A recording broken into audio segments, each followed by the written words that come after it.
Bonjour à toutes et à tous, j'ai l'immense plaisir de vous retrouver sur ma chaîne Booktube d'encre et de papier. J'espère sincèrement que vous passez un bon mois de septembre, que la reprise n'a pas été trop difficile. Et sinon, pour vous remonter le moral, je vous propose aujourd'hui mon book haul de l'été 2021, c'est-à-dire tous les livres que j'ai achetés, de vous présenter tous les livres que j'ai achetés au mois de juillet et au mois d'août. Il y en a 14, alors c'est un peu trop. Après, il y a quelques livres que j'ai achetés d'occasion, il y a un cadeau également. Donc voilà, j'espère que ça vous plaira. Si jamais c'est le cas, bah, n'hésitez pas à laisser un petit pouce vers le haut, ça fait toujours plaisir. Ou même une trace de votre passage en petit commentaire. Je vous répondrai avec grand plaisir. Et ben écoutez, du coup, c'est parti, on démarre tout de suite.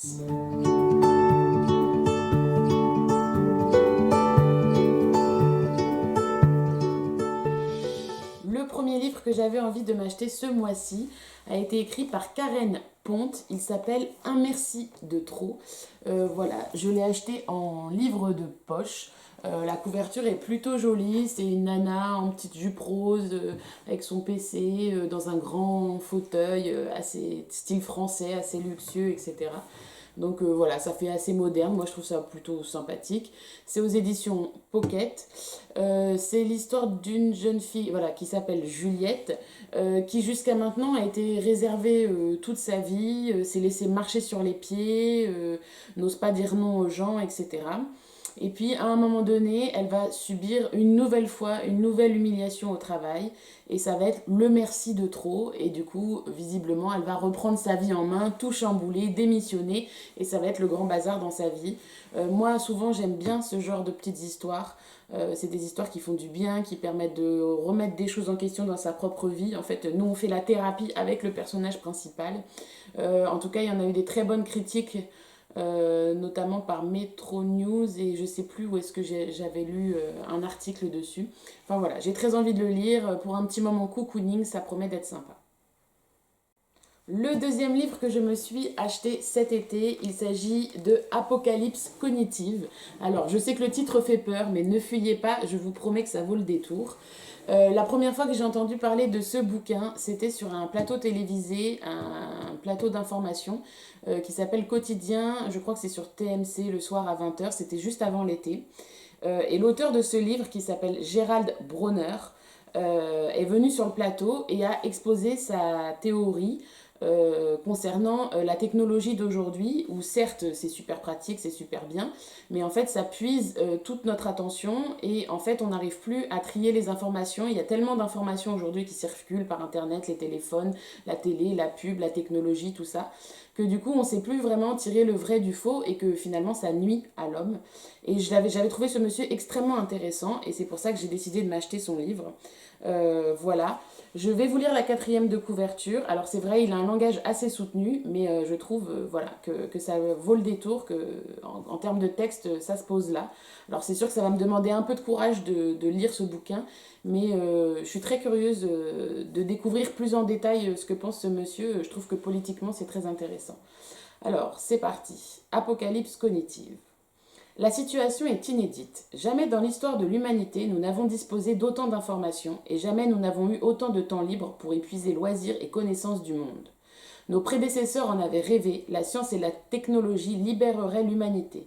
Mais ce rêve risque désormais de tourner au cauchemar. Le déferlement d'informations a entraîné une concurrence généralisée de toutes les idées, une dérégulation du marché cognitif qui a une fâcheuse conséquence, capter, souvent pour le pire, le précieux trésor de notre attention. Nos esprits subissent l'envoûtement des écrans et s'abandonnent aux mille visages de la déraison. Victime d'un pillage en règle, notre esprit est au cœur d'un enjeu dont dépend notre avenir. Ce contexte inquiétant dévoile certaines des aspirations profondes de l'humanité. L'heure de la confrontation avec notre propre nature aurait-elle sonné? De la façon dont nous réagirons dépendront les possibilités d'échapper à ce qu'il faut bien appeler une menace civilisationnelle. C'est le récit de cet enjeu historique que propose le nouveau livre événement de Gérald Bronner. Voilà, donc je comprends que ça ne puisse pas vous intéresser, mais moi oui, et je vous promets que si j'arrive à le lire, je reviendrai vous en reparler. Ensuite, je vais vous parler d'un livre qui n'est peut-être pas pour tous les lecteurs, mais qui moi m'intrigue beaucoup. Il s'agit du Tatoueur d'Auschwitz de Heather Morris, voilà. C'est chez City Éditions. Et en fait, Heather Morris est une journaliste et elle a prêté sa plume à Lalé Sokolov, j'espère que je prononce bien, qui est un ancien déporté et en fait il lui a raconté son histoire et elle l'a écrit et du coup ce livre est un témoignage, une histoire vraie de ce qui pouvait se passer dans les camps. Mais là ce que j'aime bien c'est que c'est une histoire d'amour entre ce monsieur qui s'appelle Lalé Sokolov qui était le tatoueur d'Auschwitz, c'est-à-dire que c'est lui qui écrivait les numéros sur les bras des déportés quand ils arrivaient dans le camp de concentration et il n'osait pas les regarder, ça le gênait de voir leur souffrance dans les yeux, il n'avait pas le choix, il était forcé. Et un jour, il lève les yeux et il tombe sur une jeune femme qui s'appelle Gita et il tombe fou amoureux d'elle et ils vont vivre leur amour clandestin dans le camp alors que c'est risqué, qu'ils manquent de tout et ils se promettent qu'un jour ils sortiront de ce camp et qu'ils vivront leur amour au grand jour dans la liberté, etc. Donc voilà, comme moi personnellement, c'est une partie de mon histoire familiale aussi, ce qui a pu se passer dans les camps. Moi, c'est une histoire qui me plaît beaucoup. En plus, ce livre, du coup, a été traduit dans 15 langues différentes, pardon. Et il doit avoir une adaptation qui va sortir au cinéma. Donc voilà, ça m'intrigue beaucoup, j'ai vraiment très envie de le lire. Pour continuer, je vais vous parler d'un cadeau que mes tantes m'ont fait et que je remercie énormément. C'est aux éditions Marabule, ça s'appelle Simone de Beauvoir, voilà, comme d'habitude aux éditions Marabule, la couverture est genre super chouette, derrière c'est pareil, j'adore le dessin de la fille de dos qui marche, c'est de Sophie Carquin et de Olivier Grojnowski, voilà, j'espère que j'ai bien prononcé. Je vous avais déjà présenté un livre comme celui-ci des éditions Marabule. C'était à propos de Simone Veil, qui est un personnage que j'aime beaucoup aussi. Et là, mes tantes m'ont offert Simone de Beauvoir sans savoir que j'adorais cette édition. Je vais m'en faire un régal parce que c'est une BD, c'est le même principe que pour Simone Veil. Je suppose que ça raconte toute l'histoire de Simone de Beauvoir. D'ailleurs, le sous-titre Une jeune fille qui dérange, tu m'étonnes. Donc voilà, et derrière, la seule phrase qu'il y a, c'est celui qui vient au monde sans rien troubler ne mérite ni égard ni patience, René Char. Voilà, donc je suis impatiente de découvrir cette BD concernant Simone de Beauvoir, sa vie, son histoire. En plus, j'adore les éditions Marabule, c'est un vrai chouette cadeau, je suis impatiente. Je vous parle ensuite d'un tout petit livre très succinctement parce que je peux comprendre que c'est pas un livre qui intéresse tout le monde, c'est pas trop le genre de livre qu'on présente sur les chaînes Booktube. Il s'agit de Manifeste pour une conception communiste de l'économie sociale et solidaire. Alors dit comme ça fait un titre un peu pompeux, mais pour résumer, en gros, c'est un ouvrage qui a pour but de réfléchir et d'aider les gens à penser à une société telle qu'elle est actuellement, mais dans un système économique, social et solidaire post-capitaliste, où avec tout un autre fonctionnement, etc., où l'argent ne prime pas, et c'est plutôt la solidarité, la liberté et ce genre de choses qui priment. Voilà, après c'est très utopique, mais c'est aux éditions L'Humanité, donc pourquoi pas, moi ça m'intéresse. J'avais très très envie de le lire quand je suis tombée dessus, en ce moment un peu moins, mais ça sera pour plus tard, c'est pas grave, j'attendrai d'être prête. Je me suis également acheté d'occasion une trilogie de Colleen Hoover, c'est aux éditions J'ai lu. En plus, j'ai payé ça rien du tout, quelques centimes, je crois que c'était chez Momox, mais vraiment rien du tout, donc ça valait vraiment le coup. Voilà les 3 tomes. Donc le premier s'appelle Indécent, le deuxième s'appelle Incandescent et le troisième s'appelle Éblouissant. Donc si c'est Colleen Hoover, bien entendu, c'est une histoire d'amour. Voilà, si je raconte pas d'ânerie, c'est l'histoire d'une jeune fille qui s'appelle Laken, qui perd son papa, qui a 18 ans, et qui va vivre chez sa maman avec son frère dans le Michigan. Et tout le monde croit qu'elle est super solide, qu'elle arrive à surmonter cet événement, et finalement elle va très mal, elle est au fond du trou. Jusqu'à ce qu'elle tombe sur son voisin qui s'appelle Will, qui est un fan de poésie, et visiblement va s'en suivre une histoire d'amour, voilà, avec ses péripéties. Mais comme c'est du Colleen Hoover, j'ai confiance à 100%. En général, elle écrit des histoires d'amour assez torrides, assez originales, avec plein de rebondissements. Alors j'ai encore un autre livre d'elle qui m'attend dans ma pile à lire en brochet qui s'appelle À première vue, je crois. Mais à ma première possibilité de cocooning, à mes premières vacances, un petit week-end en amoureux, là, je m'embarque ça à l'hôtel et je me les dévore dans un week-end, je suis sûre, quoi. Colleen Hoover, j'adore. Pour continuer avec les sagas, j'ai fait une petite folie, j'ai complété ma saga de Sauveur et Fils.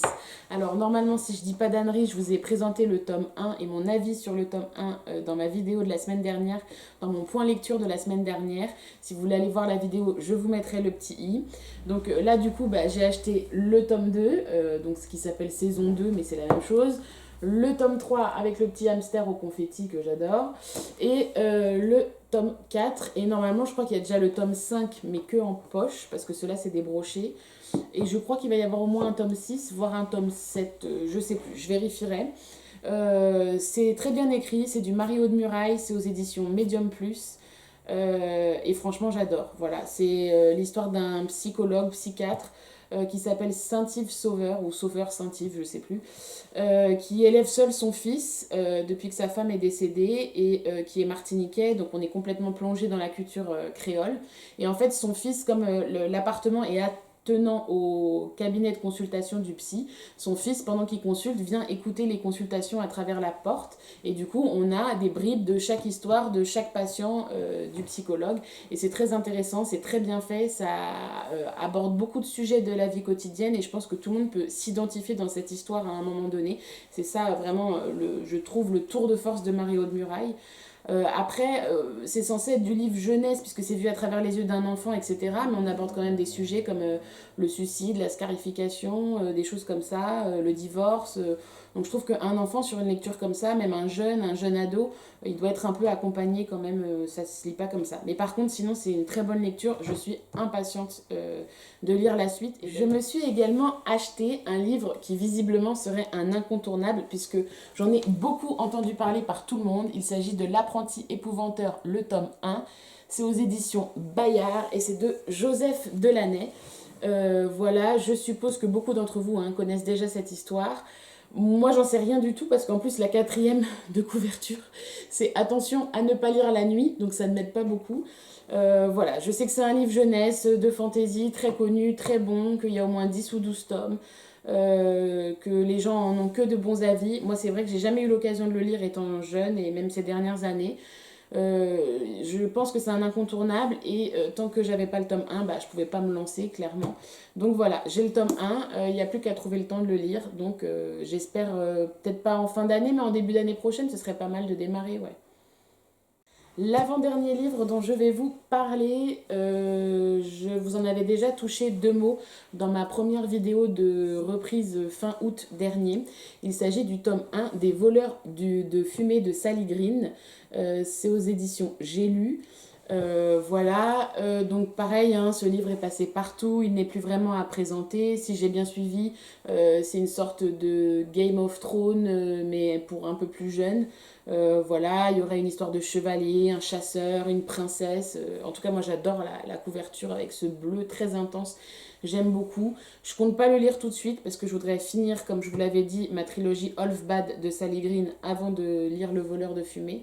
Mais au moins, j'ai le tome 1 parce que je crois que le tome 2 est sorti ou va sortir, je ne sais plus. Voilà, je sais qu'il y en a qui ont moins aimé et qui ont déjà abandonné, mais moi j'ai pas eu trop envie de consulter les avis. Je veux pas en savoir plus concernant l'histoire. Je veux me laisser porter. Si ça me plaît, tant mieux. Et puis si ça me plaît pas, on verra, on improvisera. Le dernier livre dont je vais vous parler aujourd'hui, ce n'est pas n'importe quel livre. Je l'avais sur ma wishlist depuis super longtemps et à chaque fois je passais à côté. Je me suis dit cette fois-ci, Lara, tu le prends. Il s'agit de Rosen, le livre 1. La couverture est genre magnifique. Cette femme brune avec ce bleu au fond, etc. C'est juste trop beau. Voilà, c'est de Laetitia Danaé et c'est aux éditions Plume Blanche Collection.